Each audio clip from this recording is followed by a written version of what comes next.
Not only is the fall the best weather of the year, it's also the best time to do maintenance, and particularly in preparing for the winter.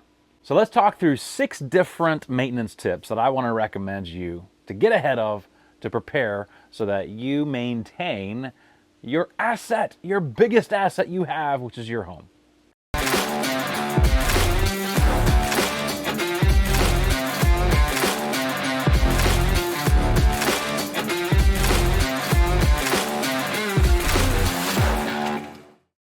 Fall home maintenance tip number 1 is maintain your heating units. Now, one of those heating units is going to be your HVAC. You might have gas furnace, you might have electric heat pump, maybe you have oil, I don't know. But the reality is these are machines and you want to make sure you maintain these. So I really recommend in the fall, you work hard to get on the calendar to be able to get a professional company to come out and to clean, service, maintain your units. 1, it doubles the lifespan of your unit, so that's going to save you money. But 2, when you actually have a functioning unit, it saves you 15% on your utilities that you use to run these because they're running efficiently. So make sure you get them on the books to get out. And don't forget about your gas fireplace. It's honestly one of those things that many people don't think about servicing when they think of heating units, because it's not your primary use of or use of heat, most likely. Well, it's not until you need it, maybe on a power outage, right? But let's not jinx this. Truthfully, you really just want to make sure this is clean for safety and efficiency. Efficiency because during the 8 months that your gas fireplace is not used, what can happen is little bugs and spiders can often just crawl inside of the crevices and the little pipes, and it actually just makes the unit not function effectively. So 1, you're just making sure that it functions effectively. And fast story, not to bore you, literally a Christmas morning a few years ago, I did not get this serviced and cleaned, and Christmas morning I woke up and it was not working, and that was a big bummer because we literally do our Christmas like right here, and so we didn't do Advent around our fire that morning. So make sure you get it cleaned, but also for safety, because when they come out and they do a safety, or they do a clean, they also do a safety check. And so they're going to make sure there's no propane gas that might be leaking, or if you have natural gas that's leaking around any of the components. So it's good for safety and efficiency. Get the thing cleaned so you can enjoy it for Christmas morning. And your fall home maintenance tip number 2 is check your smoke detectors. Make sure you check these. You don't have to take it off like I did. I'm using it as a prop, okay? You want to make sure you check these. Every single year, you want to make sure you literally push the test button. When you push the test button and you hold it down, all of the connected home smoke detectors are going to go off at the same time. So you want to test them, make sure they're all actually working. The fall is a great time to yearly just change out the batteries, right? There's nothing more annoying than waking up and hearing that beeping noise. I kind of think of the Friends episode, right? When you hear that noise. Now, though, make sure you get these changed out. And a couple tips on this. 1, you really shouldn't have smoke detectors in your house that are older than 10 years old. So if you got some that are older than 10 years old, it's time to swap those puppies out, put some new ones in. And also when you're putting new ones in, if you have natural gas or propane in the house, often you might think that it's good to get the combo units. You know what I'm talking about? The ones that have carbon dioxide and smoke detector combination. That's actually not the best use. You do want to have carbon dioxide detectors, but the reality is carbon dioxide, it's a gas that stays really low to the ground. And so the likelihood of it actually getting to the ceiling and setting it off is very low, and you might have already passed out at that time. So the recommendation is if you do have gas, make sure you just get the wall units that you can just plug in. They're the carbon dioxide. It hits any carbon dioxide that might have a leak in the house. It's going to find it because it's low. So don't really plan on getting the carbon dioxide on the ceiling detector.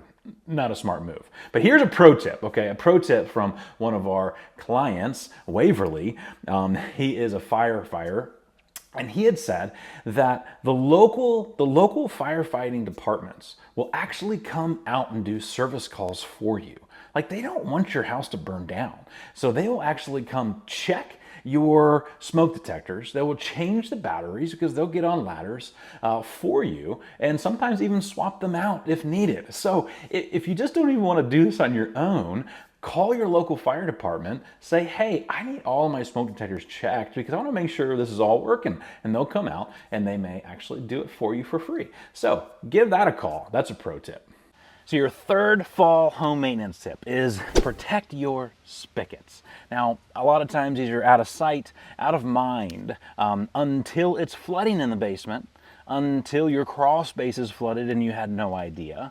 And you don't want that, right? You don't want that, because when these bust, what there's actually about a 8-inch pipe right behind this that will split. And so a lot of times you do see the leak that comes out in the front, but a lot of times it's behind the wall. So you just want to make sure you protect these. I'd say there's 3 different ways you could do it. The best way is you actually have a shut-off valve somewhere in the house where you can literally just shut the water off during the winter, and then you can open this to release any air, and then there's no water to freeze. That is best case. Some houses don't actually have the shut-off, so in that scenario, really probably what's best is I would think about is just disconnect the hose, okay? Disconnect it, because right here, you'll often get water that builds up right here, and then if the ice comes up, it'll still come up and it'll still actually freeze. So at least disconnect it. And then I would say the last option is you can always put a thermal little cover. They're like $6 maybe on Amazon, and you can literally just attach it. It's a little thermal cover to put it right over it, just to help it not freeze. So make sure you do give your spigots a little bit of attention just to protect them so that you don't have future issues that you are not wanting to deal with. And your 4th home maintenance tip in the fall is clean your gutters. Make sure you clean your gutters. Now, yes, let the leaves fall off first, but keep them clean. It's so important to keep gutters clean because, one, it's going to protect from ice dams and from water being held in the actual gutter. I don't know if you've ever thought about that, but the reality is when you have a lot of debris inside of a gutter, a lot of times it's literally just debris from the year, it's mud right in there. What will happen is water will just simply hold and it will stay stagnant, and it will create ice, which can then pull the gutters off over time. And then if you do kind of, like what my gutters might do at times, here, I'll give you a quick feel. Look at these gutters, right? If I didn't do anything with these gutters, what will happen is in the winter, the water freezes, and it'll create an ice dam where the ice will actually come up over the gutter onto the roof. It can, hurt your shingles. The water, once it's actually thawing, can get behind the gutter, which will rot out the fascia boards. It can also then get into your home right there. It can start rotting out your plywood under your roof. So there's a lot of issues when it comes to not actually cleaning your gutters. So make sure you clean your gutters. And here's a pro tip. A lot of times you're not actually on the roof yourself cleaning your gutter. You're actually getting somebody else to do it for you. If so, I would encourage you to actually have them check out all the flashing. You see this flashing right here on the roof? How many times are you checking that? Well, every fall you are, because you're just gonna ask them, hey, check the flashing. Do you see any flashing that's coming loose? Check the chimney. Do you see any, mortar that's being broken from the chimney?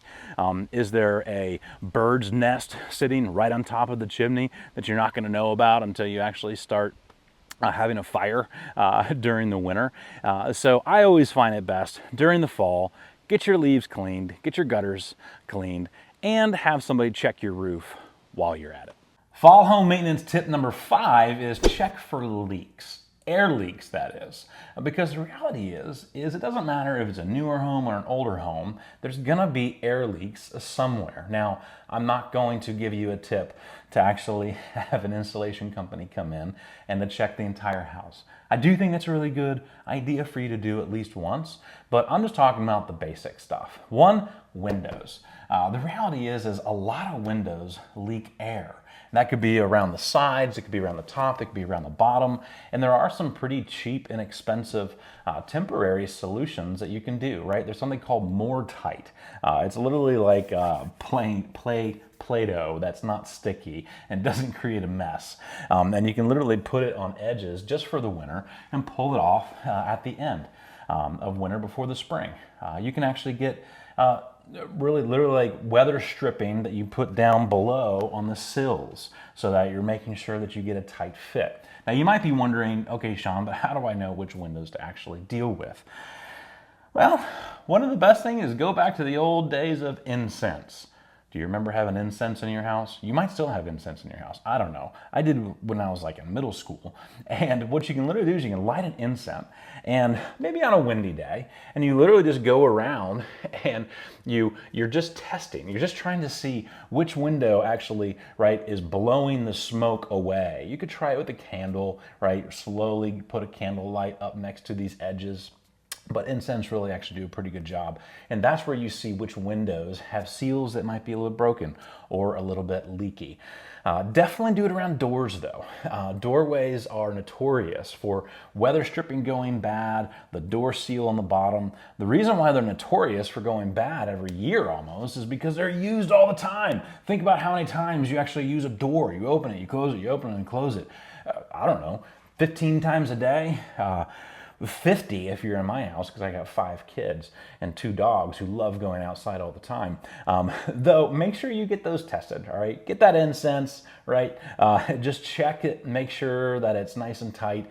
Do a little more tight, change out the weather stripping, and that's gonna save you a lot of money.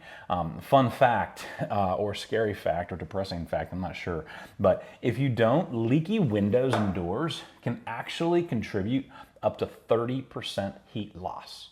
Okay, so all of that heat that you actually pay for to have inside of your home, 30% of it goes outside simply because of leaky windows and leaky doors. So make sure you check them out. Okay, another area of leak is a attic hatch. Yes, an attic hatch. Now look at this attic hatch, okay? Now I'm gonna blame this on my boys, but look at the gap. Look at the gap. You know that heat rises, right? Well, when heat rises, guess what? The heat goes up there and it finds any kind of crack to make its way out of the house. And well, my boys have a cold room because all of their heat is going in the attic. So you don't want to do that, right? You don't want to do that. So make sure that you actually check the weather stripping around hatches. And interesting enough is current code. So current code, if you were to build a house, the inspector will look to make sure there's weather stripping on the edge of the hatch. So the hatch door actually has to sit on weather stripping, and it has to have insulation on top of the hatch door. So you can get some really cool like foam domes up there, but really at minimum, just get some weather stripping up there to make sure that the hatch sits on top of, and make sure there's insulation maybe taped down on the top of the door, and you're gonna save some money. Okay, my last and 6th home maintenance tip for the fall is to prepare for a power outage. Now, I know nobody likes preparing for these until it actually happens, and that's the worst time to actually prepare. I can't tell you how many years it went before I actually bought a generator. And every single time I wanted to buy one is when the power was out. And you know what happened? There was none to buy, or all the stores actually tripled the prices at that moment. And so I have found so much use, interesting enough, for a generator. And I'm not trying to sell you guys on what this one is, but a buddy of mine, Jack, who's the owner of Morton's Power Equipment, turned me on to this guy, which is actually, you can pick it up with one hand, and it provides the same outage that a lot of these massive ones you need 2 or 3 people to actually pick up does. So just an idea. It's also super quiet, and it can fit in your garage in a pretty easy place. We all know the purposes and the use for generators. Often it's not for heat, it's simply for light, or it's simply for refrigerators, freezers, right? Because you have invested a lot of money in those. And so this goes a long way in preparing for those power outages. But let's talk about heat for a moment, because you're usually not powering your heat, right, with one of these. My next recommendation to prepare is actually to prepare with kerosene heaters. Now, it's up to you if you like the idea of propane heaters, or you can't do electric heaters if you don't have power. But do you have another kind of heat source that you can often use that will help you in the event of a power outage? So I like kerosene because it burns pretty efficiently. It's a hot heat, so it goes a long way. Yes, you have to be super smart, but they are safe as long as you are smart and you keep them clean.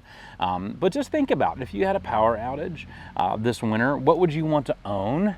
And maybe put it on your Christmas shopping list, or shop Black Friday deals, because you usually don't ever want to buy it until you have to have it. And at that moment, sometimes it's simply too late. So I hope you have found a lot of value in my 6 tips for homeowners in maintaining your home during the fall. Please reach out if you have questions, if you need contractors, if you need recommendations of who to do any of this stuff. I'm happy to be a point of reference.